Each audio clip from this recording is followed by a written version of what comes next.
Hey guys, how's it going? And welcome to another video. Today we're going to be looking at a couple of G2 versus GenG replays.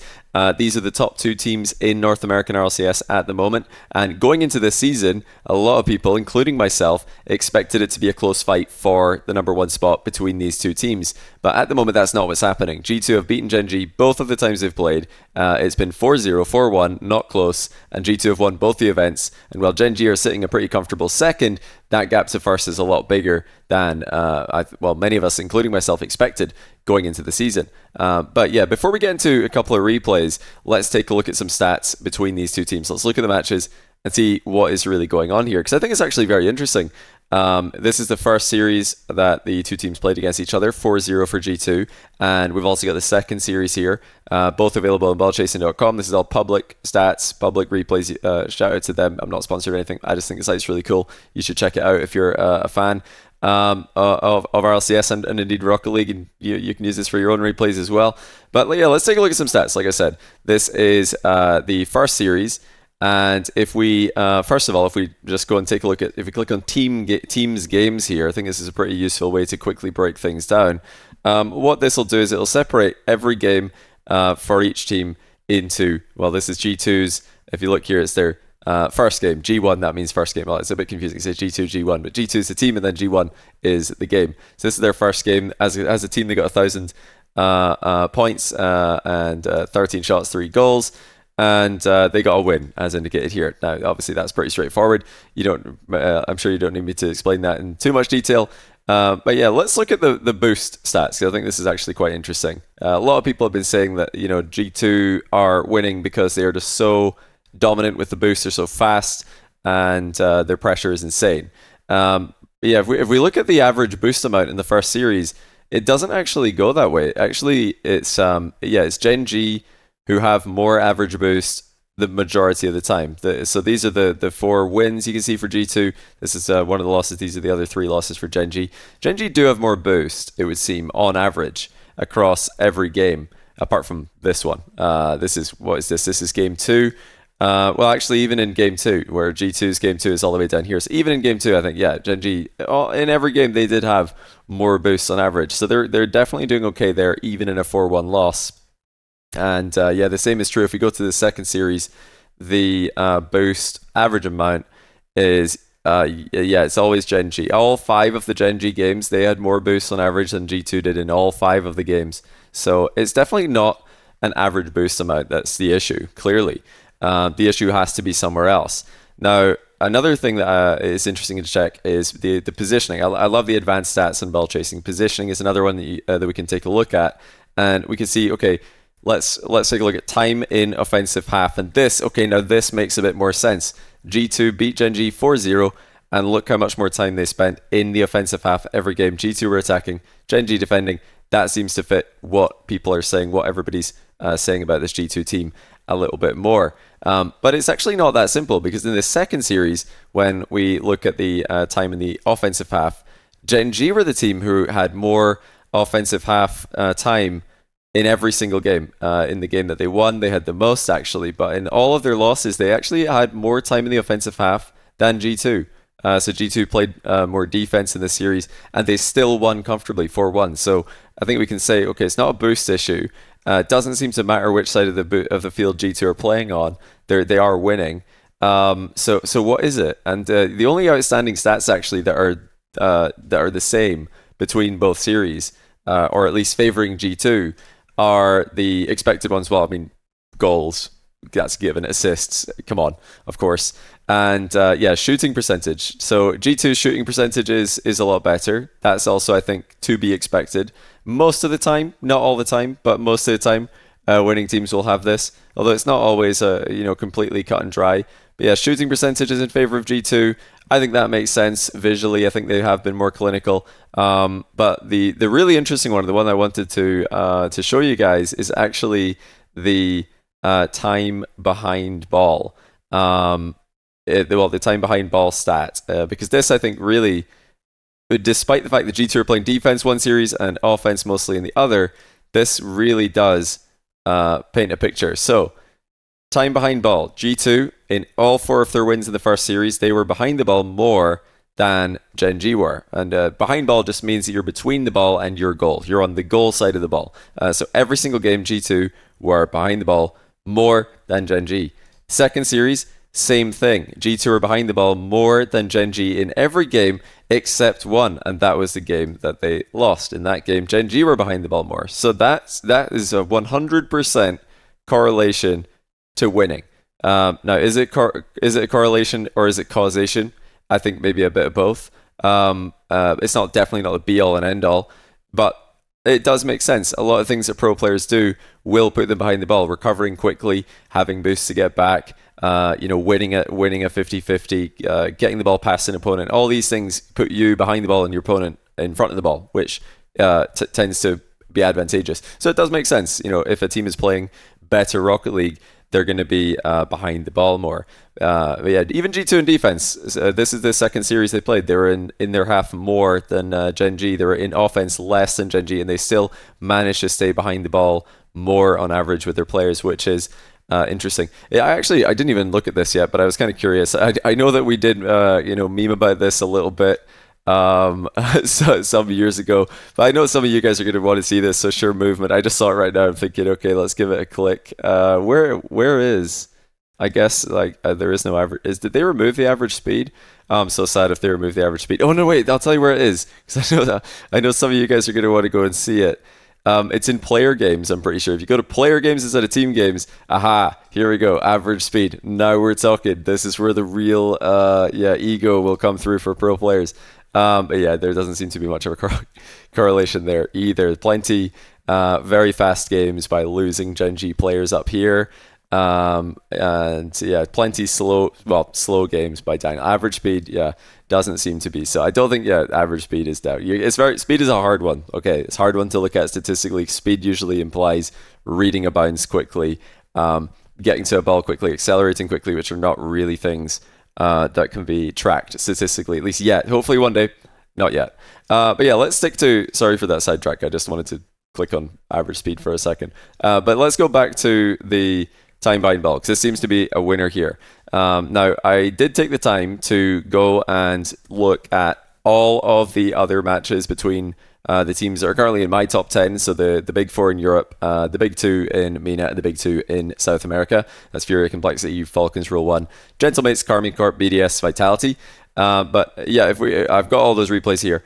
However, if we look at the time behind ball, you'll notice that some of these times are really, really large numbers, and that's because some of these games went into overtime.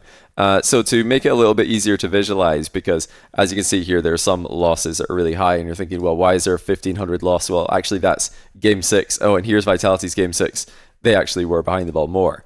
So to make it a bit easier to visualize, instead of all of these different overtimes, which, by the way, there were also in the G2 GenG series, I put it in this format instead, so you guys can take a look at it. So here's the G2 percent. I've calculated it as a percentage instead of times. There's your G2 GenG first series. Here's the second one with the GenG win. They were behind the ball more than G2, just marginally in that win. But yeah, 100% of the time, the team behind the ball wins. Vitality versus Gentlemates. There was one win where the team, in this case, Gentlemates, in Game 7, were actually behind the ball less than Vitality, and they won. And that was actually being called, well, I mean, you guys, I'm sure a lot of you saw that Gentlemates versus Vitality game. For most of the game, it looked like Vitality were going to win, and then they did it. Then they kind of didn't play the right kickoff strategy, and they lost. So I feel like, that doesn't surprise me too much that would be the outlier here.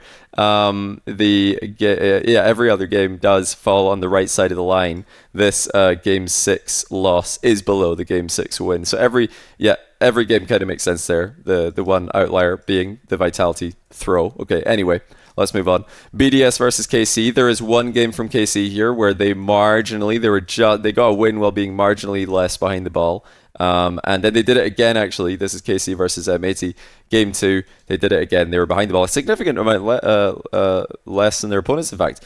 And they did get a win. So this is the one outlier that, clearly stands out more than the others. Furia Complexity 1, completely clear win for the team who are behind the ball more. Furia Complexity 2, again, completely clear win for the team who are behind the ball more. Very similarly to, in fact, if you look at the GenG, G2, Furia Complexity. Very, very similar there. Interesting that, yeah, Sam and NA have looked identical almost in their repeat matchups. Then we got Rule 1 versus Falcons. There is this is in fact not an outlier. Game 2 loss for Rule 1. There's the Game 2 wins. Falcons were actually behind the ball more. So again, 100% for the team who are behind the ball more. And lastly, trust me, we're getting into replays in a second. But here's the last one, Rule 1 versus Falcons. And we've got one win here that is slightly on the wrong side of this other one loss, Rule 1 loss in Game 1. They were behind the ball more than the Falcons win in Game 1. So that one, does fall on the wrong side of what we're saying here. This Game 7, though, is the true outlier. This Game 4 isn't. The Game 4 win is above. But look at what is going on here. We might have to make a separate video about this one. If you guys want to see that, let me know in the comments. Falcons, Game 7 win, 72%. Behind the ball. Rule 1, Game 7 loss, 82% behind the ball.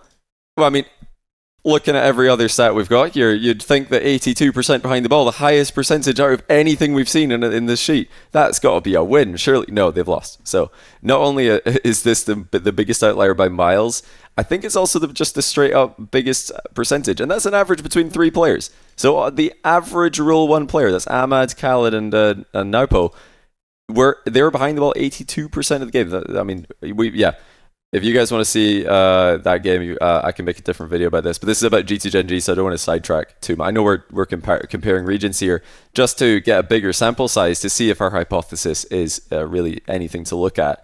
And it seems like it is. Yeah, all the regions can agree that this is a winning formula, or at least something that happens statistically when you win Rocket League, except in Game 7 of MENA Regional 2 for some reason. Another day. Let's actually look at some individuals though, because we've identified the games. This is the G2 GenG series I want to pay attention to. The game that G2 were behind the ball the most was Game 4, and the game that GenG were behind the ball the least was Game 1. So let's watch one game from both of these and see what we can see. So this is the GenG series. Player games, positioning, percentage behind the ball, beast mode in Game 4. Perfect. So beast mode in Game 4. We'll take a look at him. And then here's the other one. We've got, let's go to player games. Let's go to positioning, percentage behind ball, apparently Jack in Game 1. So we'll look at apparently Jack in Game 1, beast mode in Game 4. They seem like they're the players who have gone the farthest away from our win condition here. I'm sure not. I don't know how much of that's intentional. Sometimes it is though. Sometimes it is to go ahead of the ball. Sometimes it is actually a play. So we'll watch Game 1. Apparently Jack, he is the lowest. It is Game 1. Yeah, it is. Okay. And then Game 4 beast mode. Let's watch beast mode first. Let's start off with G2, and we'll see what we have to see. Let me just switch this off. Okay, here we go. Where's beast mode? And what's he getting up to? So this was an 83% behind the ball game from beast mode, so expected to see him on the goal side of the ball for an awful lot here. It looks like a failed team pinch with Daniel initially. And it looks like he might have misread this as well, or just messed up his approach, but happens. He is behind the ball, and that's where we want to be. Now, like I said, there are reasons to be in front of the ball. There are good times to be in front of the ball, and hey, look, even G2, even some of the best players in the world have that awkward moment where you walk left and right on the street and you don't know which way to go. The other person in front of you also just walks left and right, mirroring you. That makes me feel a lot better about my doing that in Rocket League and in real life. Like I was saying though, there are reasons to be ahead of the ball. It's not a cut and dry, this is the thing to do to win. It's one thing that will help you win, I think, but you will be able to get goals by running ahead of the ball and demoing a keeper. You'll be able to steal boosts ahead of the ball, look for being a redirect option ahead of the ball. Lots of things you can do ahead of the ball, but on average it does seem that just being behind the ball more leads to winning. And yeah, we're seeing a lot of that from beast mode right now. This is he's been very wide a lot of the time as well, not just behind the ball but very wide of the play, and this is making it quite difficult for GenG to break past the midfield. Bear in mind that at this stage in the series, Nice job by Beast Mode here. Stalling for both of his teammates. Again, Beast Mode behind the ball. His teammate's not really behind the ball there, but he stalled to help him get back. I was going to mention this is game 4 in the series. GenG just won game 3. That was their first win they picked up against G2 all season. So now G2 are trying to stop that momentum in its tracks. Good call off there by Daniel, letting Beast Mode know that he's up already and flying in from 3rd man position. Yeah, for the most part, you can just see Beast Mode he's not wasting any time upfield. He's getting back. He is, keeping his momentum. He's saving his boost so that he can get back. And that's, I think, I remember that one. We're gonna watch a Jack replay later. I've actually had a chat to Jack earlier on today. I shouldn't be doing this to him. He's a good friend of mine, and if you like seeing content from myself and apparently Jack, every week actually we put out a video on thenextrank.com to help you guys get better at Rocket League, help you score open nets instead of double tapping it into the post. Is that double open net? I think it might have been actually a double open net from Jack there. One of his favorite moves to make. Oh, this is actually a really cool play by Beast Mode though. Look at that drop down pass, bumps first killer, brings Atomic into the game, and then Atomic's able to flick it up for Daniel for the goal. I do want to watch that again because this is a really cool play. Because Chronic kind of messes up here. He just misses the ball on a ceiling shot. But Beast Mode adjusts really well. Notice that initially he's up expecting a hit from Chronic. Chronic misses and he's like, okay, no problem. I'm just going to floor double it. Wait, no, I'm not. I'm bumping first killer. And really good adjustment mid-play there. Because first killer, we'll go off Beast Mode just for a second here. There's no way first killer expected this. Yeah, he's just up and he's like, what is Beast Mode? How has he landed on me here? And yeah, first killer maybe darts back a bit too quickly there and ends up out of position. Can't rebound the ball before Daniel, but Beast Mode set that up beautifully. Perfect setup for his team. And yeah, just lots of good habits here being shown by Beast Mode. It's very simple Rocket League, no nonsense. He's just, keeping himself in the play. He's not going for anything crazy here. Let's look, he's just waiting to see what is Chronic going to do. I mean, it doesn't really look like anything too dangerous is happening there, so he's not too worried about it. Just going to let Chronic hit the ball and keep himself relevant. Whoa, Beast Mode getting a bit ahead of the ball there. That's much better. Let's get back and get on the right side of the ball.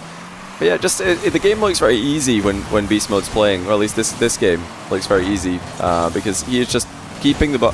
He can just see so much. He's got full info every single play almost. He can see everything. He can see where his opponents are. He can see where his teammates are. He's always between the, well, not always, but he's between the ball and his own goal a ton, meaning that if GenG are going to score, they're going to have to get it past Beast Mode. And that's probably the biggest takeaway for you guys watching. If you want to take, obviously it's quite hard to replicate what Beast Mode is doing here with the mechanics and everything involved in your own games. But what you can do, and this is actually something I did years ago when I wanted to show everybody that I don't know if you guys can remember this, but there used to be accusations that a bunch of content creators were getting told this, myself as well, way back years ago, saying, nah, you can't solo queue GC, you got boosted. So I solo queued GC, and one of the rules that I played with was I am always going to be a factor, be relevant when the other team is attacking. And that's what being behind the ball will make you.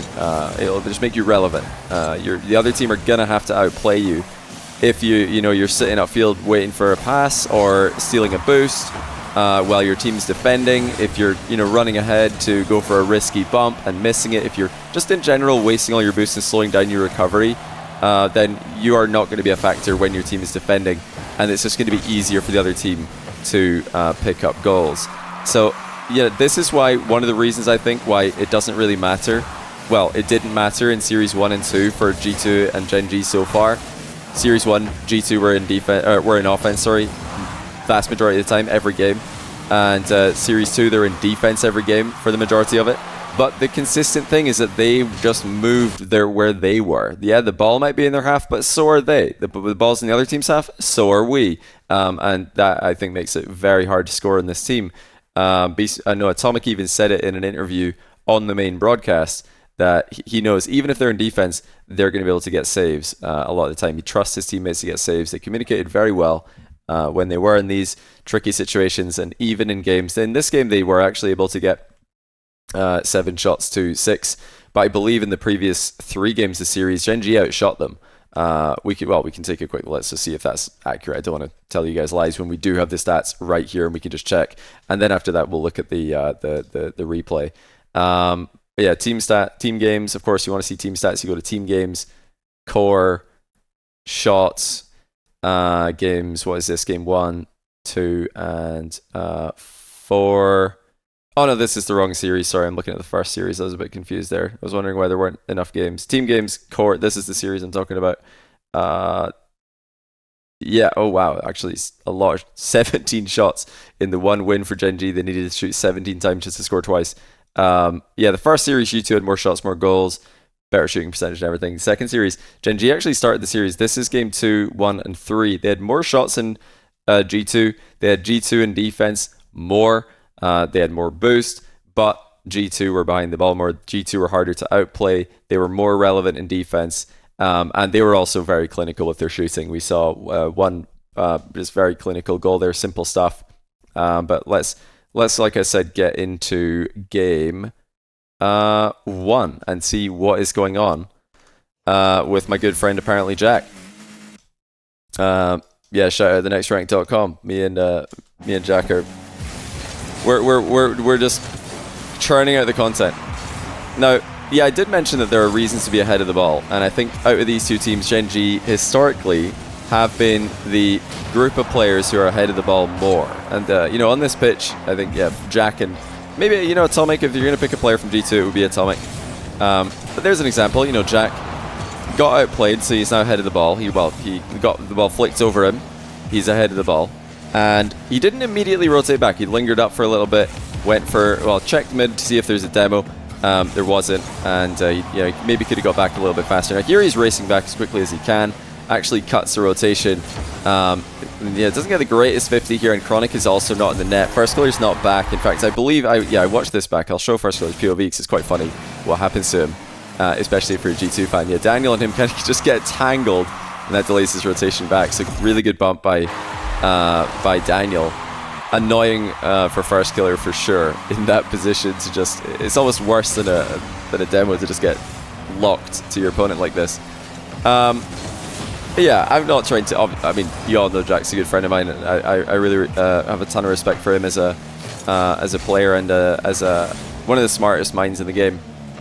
But yeah, he's said himself, he doesn't think they played very well in the first series. They know this, they're not going to be, before all of the apparently Jack fans say, what are you doing? Why are you pointing out Jack's loss here? I mean, he would do the same. I don't think they really mind. And yeah, he does mess up there as well. He just completely botches the back wall catch. I believe here he's trying to get one touch to cushion it, slow the ball down, and then also a second touch to catch it. Either that or he just misread where the back wall was. He may have just thought that at this moment he's landing on the wall, but he's actually not. He's hitting the ball before he lands on the wall, so he either mistimed it or didn't get the catch with the second touch that he wanted. Either way, a couple of goals there where G2 are just punishing GenG mistakes. And when I saw this game, I do remember I was watching it live and I thought, oh, it's going to be more of the same. I mean, GenG are they're just making mistakes, and G2 are not going to pass up on these opportunities. But further into the series, GenG picked it up a little bit, and although they weren't shooting all that well, they did do a lot of other things to a much higher level than they did in the first outing. But yeah, it's a very different look at the game. I mean, looking at this game from Jack's POV versus the game we just saw from Beast Mode's POV, this seems a lot more chaotic. He's definitely ahead of the ball more. He's got less players in his direct vision. He is, I mean, that's a very, very committed bump, but he knows he's got the big boost, so it's not, and he knows his teammates also making a play on the ball, so it does make sense in these situations from his POV there. Something could happen to lead to a goal. Yeah, there is no doubt that I think GenG are making the game a bit more difficult for themselves than G2 are. G2 in this game, the previous game we saw, and every time I've seen these two teams play, I think they spread out a lot more and make it easy on each other to know whose ball it is. They don't get clogged up so much in defense. They're positioned to make it easier for each other in defense. They give outlet passes to goalkeepers. They give backup challenges, backup saves when a shot does go through. And GenG, I think, are just not quite as organized defensively. As Jack probably just gave someone a panic with his rapid camera flicking here. But yeah, no, all in all, I mean, after the early, I guess unnecessary chaos in the back corner from GenG, and then one missed touch from Jack in defense, they're getting a bit more of the midfield, and this is, I think, where it makes sense that in this series they got G2 in defense, they did create chances. In this game, yeah, I believe they did outshoot G2. They are getting shots, but the quality of the opportunities is very, very tough to score. I mean, do you guys remember? I'll just ask you straight up, don't rewind. Do you remember any of the 6 shots GenG have? Just do you actually? Because they've shot 6 times. If you ask me what were the 6 shots, I would not be able to tell you. Because, okay, that was a good effort, and now it is a goal. So that's a quality opportunity. Jack pounces on it. Chronic leaves it for him. Good comms. And they do get a goal there. But yeah, there's definitely a difference in the G2 defense. And it's not, when I say defense, I don't just mean goalkeeping. I mean defense. G2's defense is a lot more organized. They are playing as a team more.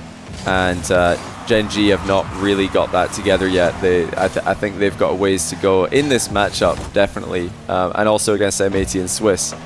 They've got quite a ways to go if they're going to be able to consistently score on this G2 roster. Yeah, we saw there Jack was setting up for a redirect, didn't amount to anything, and I think this is probably this game, and obviously it's just one game. You shouldn't take one game. It's not a big sample size. Just I wanted to show you guys some replays, and if you like this kind of video, if you want to look at more replays, good try there from Daniel, by the way. If you want to see more videos like this where we look at 2 players from a series and see what did the series look like from their POV, what did the stats say going into the series, what should we be looking out for? Because I think when you do that, when you look at stats, when you have an idea of what you're looking for, when you go into a series, it's a lot more easy to then understand what is happening. And yeah, we're seeing a ton of times here where Jack's ahead of the play in this game, bumping. He's gone for redirects. He's taken wider rotations to go for boosts. And none of them have resulted in goals, as far as I can remember. Their one goal, they did have everybody behind the ball. So yeah, this is a good try actually by GenG. Chronic does a good job keeping the ball up on 0 seconds. Jack does a great job circumnavigating the boost and then grabbing it. And then he goes for a 50, does a good job to get it middle, but Daniel with a beautiful in and out save secures the game for G2. But yeah, I do want to rewind. I mean, I didn't go into this video, or I didn't go into this, well, I guess planning the video with any games in mind for what to show you guys. I really wanted to just see, okay, what do the stats say? Okay, which games look like the games that we could watch to see what we're looking for. And I think we did see what we're looking for in these 2 games. Beast Mode very behind the ball. The game looked a lot more like organized from his POV, and compared to GenG's, or at least Jack's POV of this game, looked a lot harder to play. But yeah, on the 1 goal they scored, this is the 1 goal GenG scored. We've got Chronic is air dribbling, so he's behind the ball. First Killer's middle, he's behind the ball. Oh, it's actually First Killer left there for Jack there. Good leave by First Killer, good call by Jack. And yeah, Jack's behind the ball. So actually, yeah, they're 1 goal here, and yeah, like I said, it's only 1 goal. It's not a massive sample size. But yeah, if you want, I can do a deeper dive here. We'll see what's really happening. How many goals are GenG getting from leaving a player upfield for a redirect, going for a demo ahead of the ball, or playing for the boost steal ahead of the ball, and maybe taking a bit longer to rotate back? Are these plays actually yielding goals, or are they just putting teams in awkward positions? Yeah, because some teams are good against that, some teams are bad against this, some teams are good at executing these plays, some teams are not so good. And yeah, it does seem in this matchup like yeah, it just might not be the play to be upfield ahead of the ball. And I think G2 with their heavy set in this second series here especially, didn't see it too much in this game. But yeah, I think the games 2 and 3, they were very much camping the net quite heavily, and GenG were struggling to score. Their shooting wasn't the best, and I think demos were available to them. But I think versus this G2 team, it's got to be quick demos. You've got to be in and out, threaten it even, maybe not even land it, just have the threat of the demo might be enough. Well, it might be enough risk, I guess, is what I'm trying to say. Instead of going full send for the demo, you maybe just want to go show that it's a thing that G2 have to worry about, and then just rotate back, just get back into the play, because if you don't, then you're getting hit on the counter attack. But yeah, very very interesting. I hope these teams get to play a third time because I think that neither team has peaked yet. Actually, I don't think G2 have been tested enough to need to peak. I don't think anyone in their in NA has brought the best out of them. In order for peak Rocket League, I think you need to have a team really push you to your limit. G2 have not been pushed. They've kind of been just in cruise control, winning everything. And yeah, GenG definitely, in my opinion, haven't shown their best in the matchup yet. There's more on the table. But if they can both put it together, it's going to be a world-class series. There's no doubt about it. So I'm excited to see it. And yeah, let me know in the comments. Remember, I do have that other... yeah, I do have that other... I mean, I'm probably going to watch it later. I've not watched it yet. The Rule 1 loss. It just completely goes against every other behind the ball equals win stat that we've got here. If you want to see a video about that, let me know. If you want to see more videos like this, again, just let me know, because I tend to do this stuff in my spare time anyway, just watching replays and looking to see what teams are doing differently to set them apart from the competition. So if you want me to do this on a video as well, I can definitely make a time to do that. But that's all I've got time for this one. Remember, again, look at the top link in the description if you do want to sign up for thenextrank.com. And yeah, good luck to all the RLCS teams still trying to join G2 at the major. Lots going on this weekend, next one, and the one after. Can't wait. But that's all we got time for here, guys. Thanks for watching again, and I'll see you in the next one.